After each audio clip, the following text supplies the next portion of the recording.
Mungkin sudah dijelaskan tadi oleh Kak Koko tentang tujuan pembelajaran, jadi kita tinggal meramu dari indikator, indikatornya ya. Jadi indikatornya bisa jadi beberapa indikator kemudian dijadikan satu tujuan pembelajaran atau satu indikator menjadi tujuan pembelajaran ya.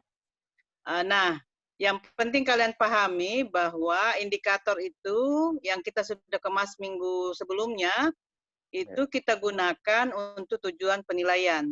Ya, jadi indikator kita gunakan untuk tujuan penilaian. Sedangkan tujuan pembelajaran itu tujuan yang akan kita capai melalui langkah-langkah pembelajaran yang akan kita susun di dalam RPP.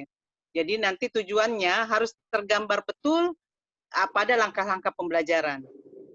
Ya, ini kok share screen-nya anu ya, maju mundur, maju mundur. Goyang-goyang.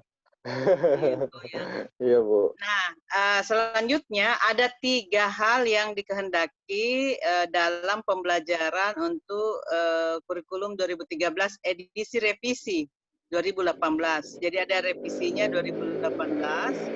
Yang pertama itu adalah mengintegrasikan yang namanya keterampilan abad 21. Ya, jadi yang mana itu keterampilan abad 21 mulai dari critical thinking. Ya, mengapa misalnya Kak Koko ketika memandu kalian selalu mengajukan pertanyaan-pertanyaan itu sebenarnya dalam rangka untuk menggali atau menggali potensi kalian dalam berpikir kritis. Ya, untuk apa orang berpikir kritis? Untuk bisa membuat inovasi, ya, inovasi dalam banyak hal. Kemudian yang kedua itu biasa dikenal dengan 4C ya. Jadi critical thinking, kemudian yang kedua itu adalah kreatif ya, jadi kreatif, jadi orang yang kreatif, jadi tidak hanya berpikir satu arah. Kemudian yang C yang ketiga itu adalah jadi tadi critical thinking and problem solving ya, jadi critical thinking untuk pemecahan masalah, kemudian kreatif untuk inovasi, jadi sorry tadi kreatif and innovation, kemudian collaboration, collaboration itu kolaborasi. Jadi mengintegrasikan dalam langkah-langkah pembelajarannya ada kegiatan kolaborasi. Kemudian ada communication. Communication itu bagaimana dia bisa mempunyai soft skill dalam berkomunikasi. Ya, jadi tidak hanya hard skill-nya dalam bentuk pemberian pengetahuan, tapi juga ada soft skill dalam kemampuan komunikasi. Makanya dalam langkah-langkah pembelajaran banyak dianjurkan menggunakan 5M. Kenapa 5M? Karena dia bersesuaian dengan 4C. Ya, 4C tadi. Jadi ada kegiatan tadi critical thinking, kemudian kreatif, collaboration, dan komunikasi. Tetapi bukan berarti 5M itu adalah harga mati.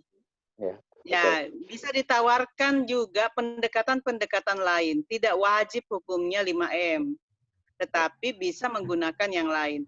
Apalagi yang mau diintegrasikan selain tadi keterampilan abad 21, yang kedua adalah yang mau diintegrasikan adalah kemampuan literasi.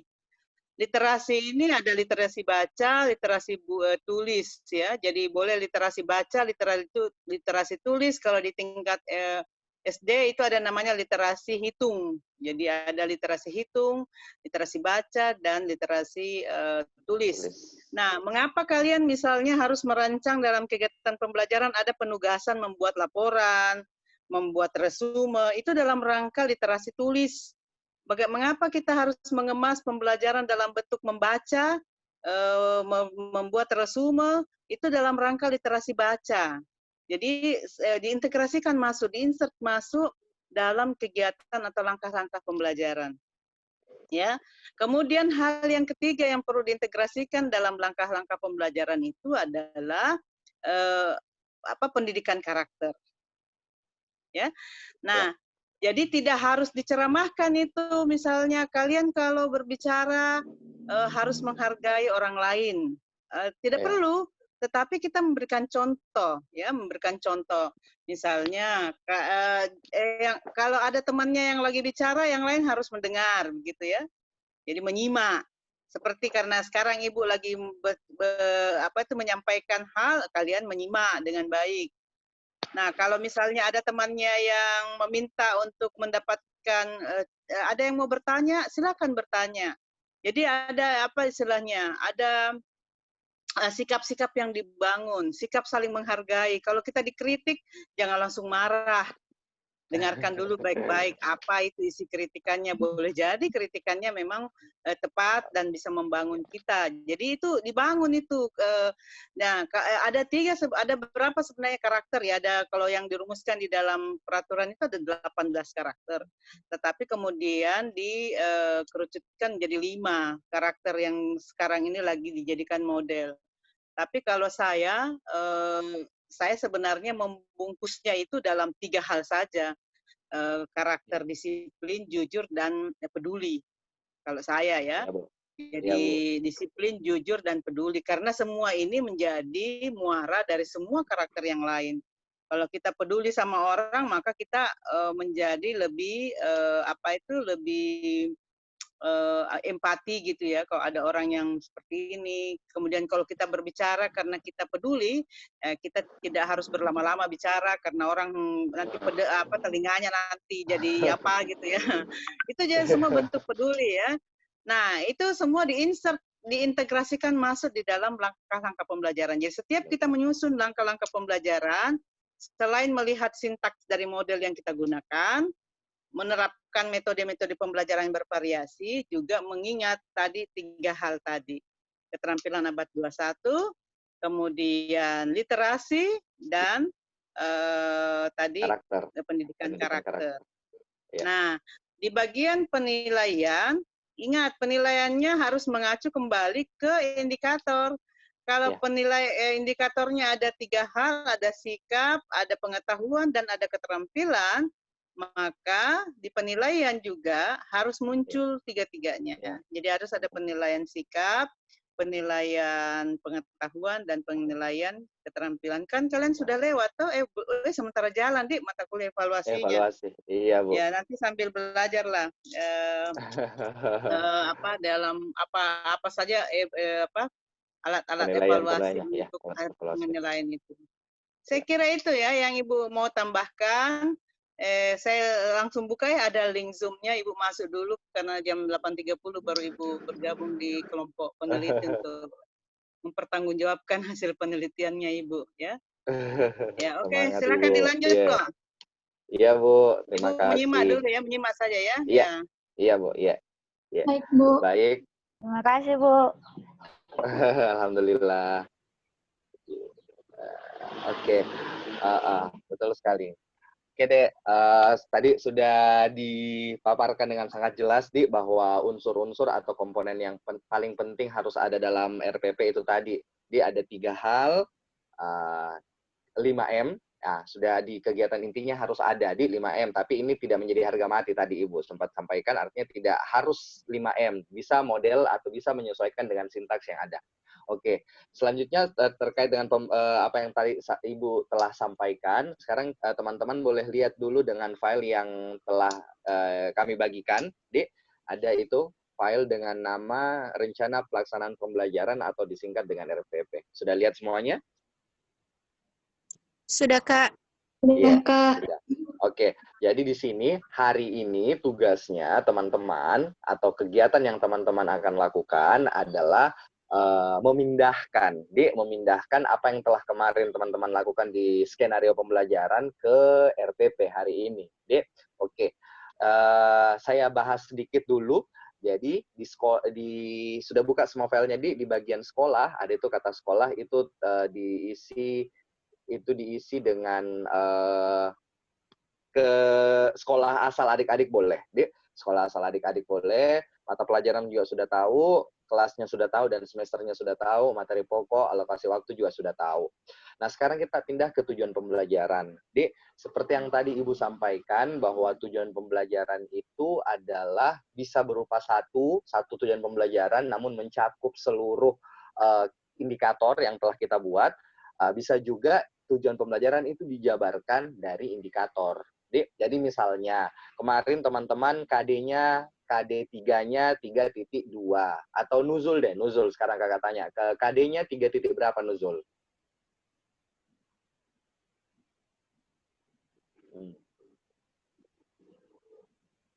Ayo. 3.2. 3 titik berapa? Titik 2, Kak. 3.2. Boleh dibacakan KD-nya?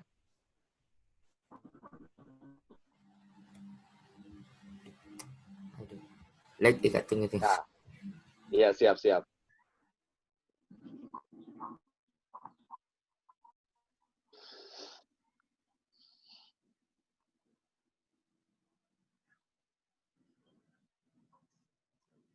Masih ada. Yang lain, teman-teman yang lain juga persiapkan KD-nya dan indikatornya. Saya mau sebentar langsung disebutkan ketika saya menyebut namanya. Ya, siap ya? Iya, Kak. Iya, selagi kita menunggu nuzul. Oke.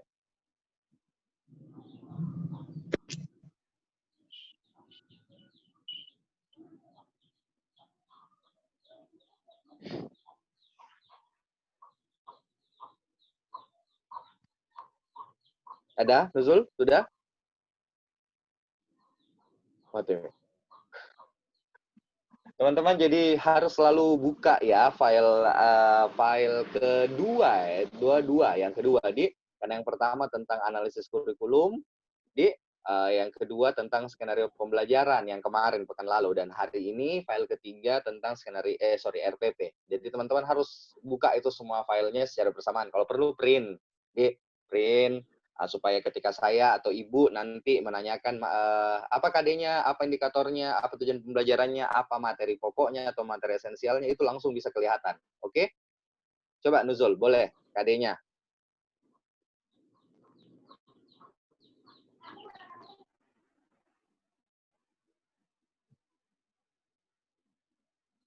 Ayo, mana?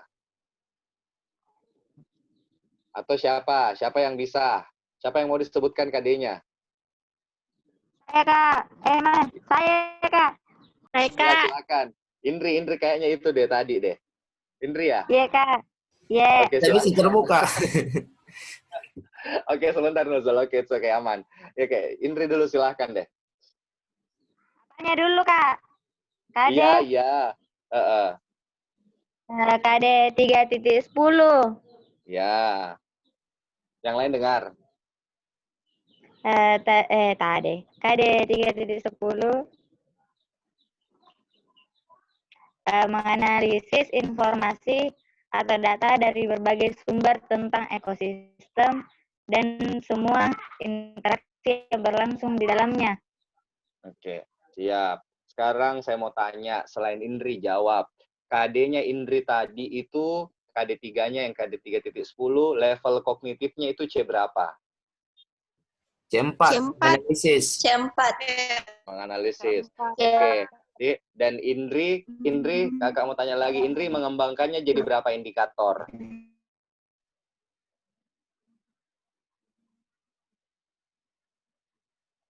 Indri? Iya, Kak.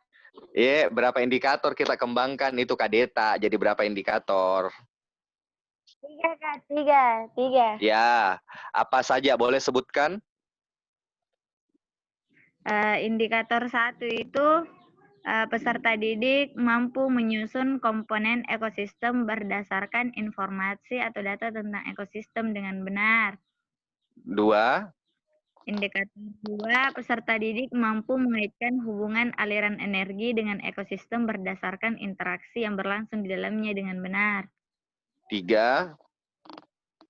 Peserta didik mampu menemukan berbagai jenis daur biogeokimia berdasarkan kajian literatur dengan tepat.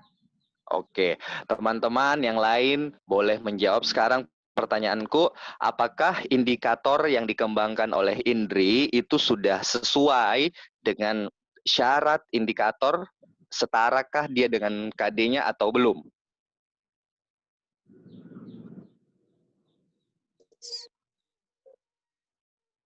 Ayo. Saya, Kak. Ya, silahkan Mayani. Kayaknya toh, Kak, yang mengaitkan itu tidak setara dengan menganalisis, maksudku. Itunya. Iya. Jadi benar sekali. Ada yang lain? Coba tadi apa kata kerja operasionalnya Indri, boleh disebutkan yang indikator 1, 2, dan 3 lah. Kata kerja operasionalnya saja.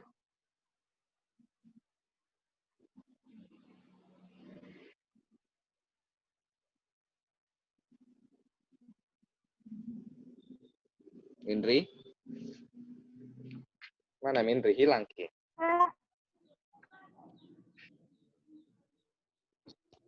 Mana Indri? Ya, kata kerja operasionalnya coba sebutkan. Indikator 1, 2, dan 3. Kata kerjanya saja ya. Ya. Ayo cepat. Nanti kita time out. Mana Mi kata kerja operasionalnya? Udah time out ini, Kak. Iya kah? Malas sih. Berdasarkan informasi, Kak. Iya, kata kerja operasionalnya Indri.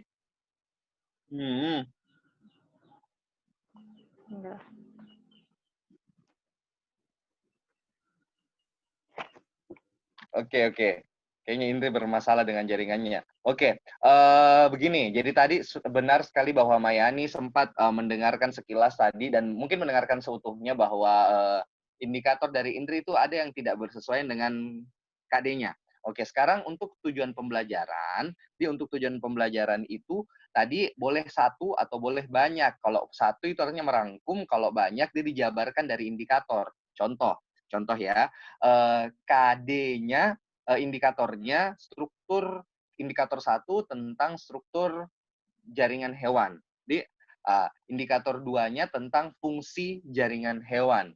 Indikator 3-nya tentang bentuk jaringan hewan. Nah, itu bisa disatukan di tujuan pembelajaran menjadi struktur, bentuk, dan fungsi jaringan hewan. Sampai sini paham? Paham. Oh iya. Iya. Paham. Atau bisa juga dijabarkan. Jadi bisa seperti ini. Kan tadi struktur yang pertama, indikator pertama adalah struktur. Jadi indikator 1 ini yang struktur dijabarkan jadi 3, jadi 4 misalnya. Ada 1 struktur jaringan epitel, jadi 2 struktur jaringan ikat, 3 struktur jaringan otot, 4 struktur jaringan saraf. Terus indikator kedua kan bentuk tadi ya, bentuk. Fungsi. Jadi fungsi. 2.1-nya adalah fungsi jaringan epitel, fungsi 2 jaringan ikat, terus 3 jaringan saraf, 4 jaringan otot. Nah, terus yang bentuk 3.1 bentuk jaringan ikat, jaringan epitel, jaringan otot, jaringan saraf. Dan itu semuanya harus dicapai di 1 kali pembelajaran. Jadi misalnya jadi ceritanya gini, misalnya kita mau buat, kita punya 3 indikator. Nah, 3 indikator ini kita mau bagi, ada di pertemuan pertama yang akan kita capai, dan ada di pertemuan kedua yang kita capai. Oke, seperti itu. Habis ya waktunya, Nuzul? Habis? Oke, siap. Nanti saya lanjut dulu Bisa lagi. lanjut, Kak. Oke, bisa dilanjut ya? Ya, nggak bisa. Oke, ya siap. Jadi seperti itu. Jadi ada 2 pilihannya. Nah, tapi gini, kalau bertanya-tanya Kak, bagaimana bahasanya di tujuan? Tujuan itu bisa lebih sederhana bahasanya. Di indikator. Jadi tadi indikator harus ada ABCD-nya. Di ABCD-nya. Di tujuan langsung saja mengetahui atau menjelaskan atau menganalisis, dan levelnya boleh dibawanya boleh dibawanya indikator.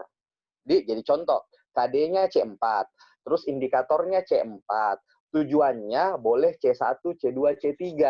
Bahkan juga sebaiknya bagusnya juga ada C4-nya, karena supaya ada yang sama. Dan harus memperhatikan 4 unsur yang sempat dijelaskan sama Ibu tentang faktual, konseptual, prosedural, dan metakognisi. Dan jika teman-teman menuliskan tujuan terakhir ini ya, jika teman-teman menuliskan, misalnya ada tadi 3 indikator, 2 indikatornya di pembelajaran atau di pertemuan pertama, sementara indikator ketiga di pertemuan kedua, itu kalau kita mau 1 RPP, boleh 1 RPP, tapi kita tulis di atas, tujuan pembelajaran pertemuan pertama, dan tujuan pembelajaran pertemuan kedua. Atau kita buat 2 RPP. Jadi tiap pertemuan ada 1 RPP yang memuat tujuan pembelajaran yang mau dicapai hari itu. Dan yang kedua, di pertemuan kedua, sama formatnya, tapi kita buat juga dalam tujuan pembelajaran yang akan kita capai di pertemuan itu. Jadi ada dua opsi. Boleh menuliskan semuanya tujuan pembelajaran di 1 RPP, tapi harus tuliskan tujuan pembelajaran pertemuan pertama dan tujuan pembelajaran pertemuan kedua. Atau buat 2 RPP. Gitu.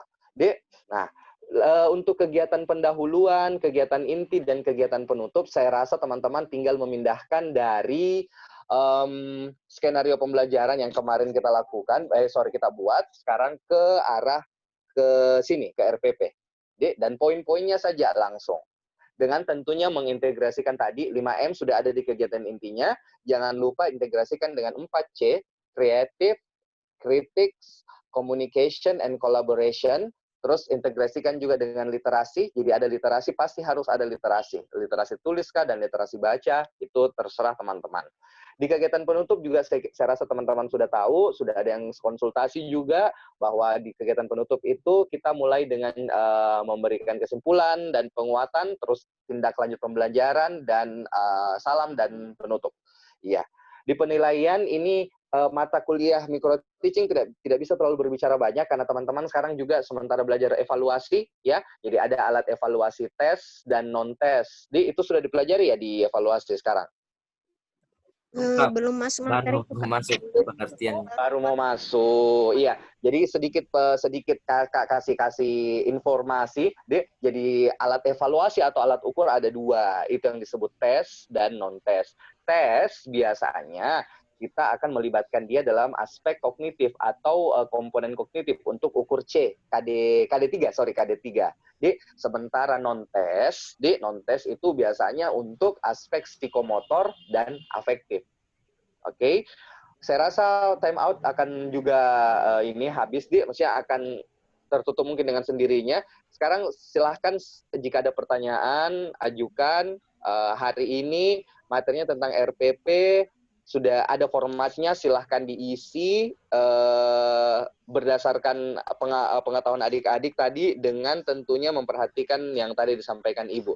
Saya persilakan untuk bertanya dulu, boleh, sampai time out, sampai betul-betul tertutup. Sampai jam berapa Nuzul ini time out-nya? Dari tahu. Kalau Kak, ini sudah saya perbarui yang nabagikan ke Ancu yang bisa sampai berjam-jam Kak. Oh, nice. Oke, silahkan, boleh Pale. Silahkan, kita punya 10 menit lagi lah sebelum kita beralih ke WA. Silahkan ditanyakan. Uji coba juga. Oh, uji coba, ya siap. Oke, Nuzul tadi coba boleh deh. Ada yang mau ditanyakan? Atau yang lain, teman-teman yang lain?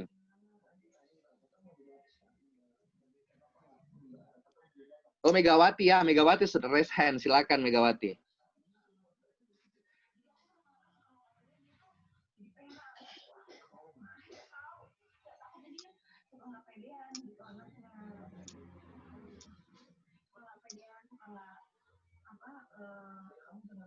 Mega. Kak, saya Kak mau memperjelas lagi. Iya, boleh. Silakan. Ini Kak, yang di bagian di tabel ini kan ada kegiatan inti Kak, ada yang 5M itu tadi kita bilang. Jadi kan sisa dipindahkan dari skenario pembelajaran yang kemarin dibuat ke sini. Terus itu skenario pembelajaran yang kemarin dibuat itu harus mencakup 5 poin ini yang 5M. Betul. Berarti tidak perlu Kak dibedakan yang mana kan di sini kan tersusun Kak 1, 2, 3, 4, 5, tidak perlu dibedakan yang mana observing-nya, yang mana questioning-nya, yang mana experimenting-nya, tidak perlu Kak. Langsung saja dipindahkan. Kalau kemarin di skenario-nya kita sudah tersusun, artinya langsung pindahkan. Oh iya Kak, iya. Iya, tapi ya betul Putri. Tapi ingat Ki, jangan lupa harus ada komponen itu tadi. Jangan sampai ketika misalnya communicating kan pasti ada communication-nya. Questioning-nya pasti kita usahakan harus ada berpikir kritis dan kreatif di dalam situ. Yang tadi 4C. Oke. Kak, berarti begini, susunan yang kemarin di kegiatan yang sudah dibuat itu memang harus berurut berdasarkan yang di sini, Kak? Begini, untuk model 5M, untuk ini jadi kan ada banyak model. Nah, untuk model 5M, susunannya seperti ini pasti nih selalu. Sebentar dulu mati sendiri. Oke. Untuk 5M itu modelnya pasti selalu begini. Observing dulu, questioning dulu, experimenting, associating, dan communicating. Tapi kan ada model lain. Misalnya PBL, PJBL, discovery, dan sebagainya. Nah, itu tidak harus berurutan 1, 2, 3, 4, 5. Jadi bisa saja tergantung sintaks pada model tersebut. Sampai sini paham? Iya, paham, Kak, paham. Ya, terima kasih. Kebetulan ini kita pakainya 5M, jadi harus gitu. Iya, Kak, yang lain? Iya, siap. Gampang sekali sebenarnya untuk menyusun RPP asalkan benar nih skenario tak. Cocok enggak? Iya, Kak. Iya. Kita hanya menambahkan tujuan pembelajaran. Nah, tujuan pembelajaran tadi saya sudah sampaikan bahwa dia harus berdasarkan indikator. Gitu. Dan jangan lupa hari ini tambahannya dari Ibu dan sangat penting sekali adalah kita harus mengintegrasikannya dengan tadi kegiatan literasi dan 4C serta pendidikan karakter. Ya, jangan lupa itu. Ya, ada lagi?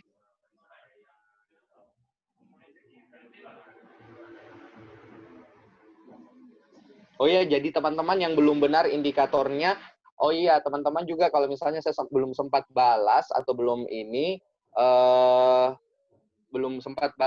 indikatornya, perbaikan indikatornya bisa nanti kan di sini kelihatan gitu tentang indikatornya sudah benar atau tidak. Jadi boleh bertanya waktu sisa 6 menit sebelum kita kembali ke WA.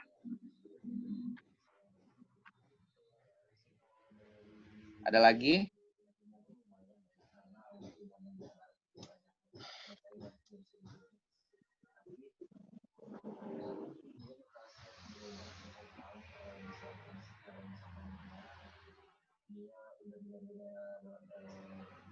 Kak, saya lagi, Kak. Oh iya, silahkan. Ini, Kak, yang di bagian penilaian, yang aspek kognitif, diisikan situ, Kak? Dikosongkan atau bagaimana? Tetap diisi dulu. Nggak apa-apa, kita isi saja dulu berdasarkan pengetahuan. Tadi Kakak sampaikan sedikit bahwa untuk kognitif itu kita pakai tes. Yes, gitu. Nah, macam-macam tes nanti kan ada tes pilihan ganda, isian, dan sebagainya. Non-tes misalnya pakai rubrik, pakai angket, dan sebagainya. Seperti itu. Oh iya, paham, Kak. Makasih, Kak. Iya, sama-sama.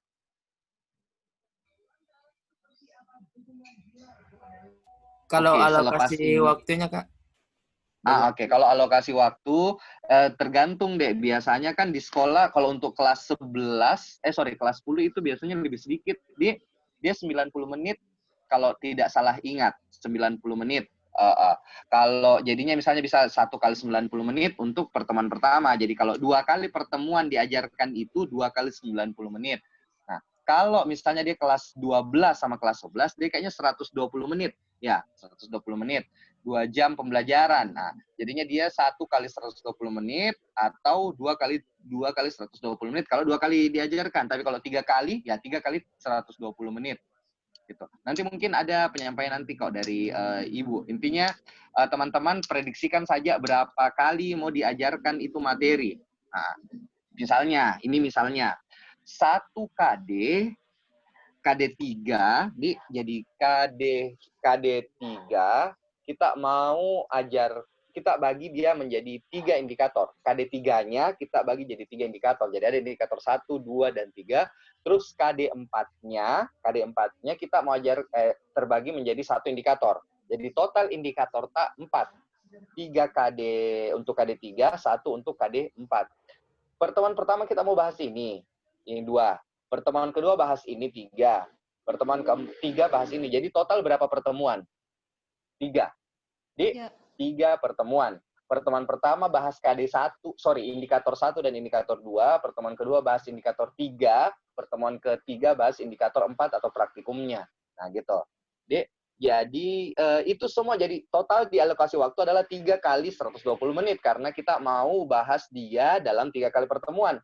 Atau kalau kita mau pisahkan dia jadi 1 kali 120 menit, tetap seperti itu. Jadi 1 kali 120. Untuk SMA, Nak Koko, Ya, Bu. untuk SMA Iya, itu Bu. 1 JPL itu 1 jam pelajaran itu 45 menit. Oh, 45 menit. Ya, salah hitung Ya, kamu. jadi Iya. kalau jadi bukan 1 jam betulan, jadi Oh iya, 1 JPL itu 45 menit. Jadi kalau kita bilang 2 JPL 1 pertemuan berarti 2 kali 45 menit. Iya, Bu, iya. 2 kali 45 menit atau 90 menit. Kalau di SMP iya. itu 40. Oh, 40, Bu. 40 menit per JPL.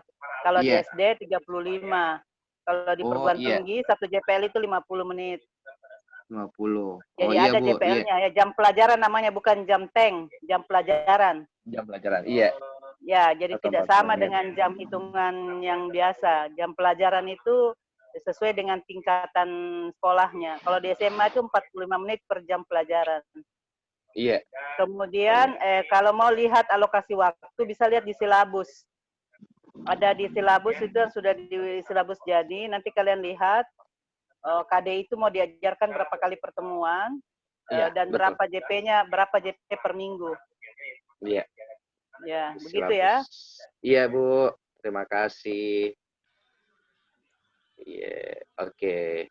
Baik, Terima kasih, Bu. adik. Oke. Ya, sisa 2 menit dan saya rasa cukup dulu. Silahkan dilakukan. Jadi sebentar tugasnya ini dikumpulkan, diskusikan dengan teman kelompoknya.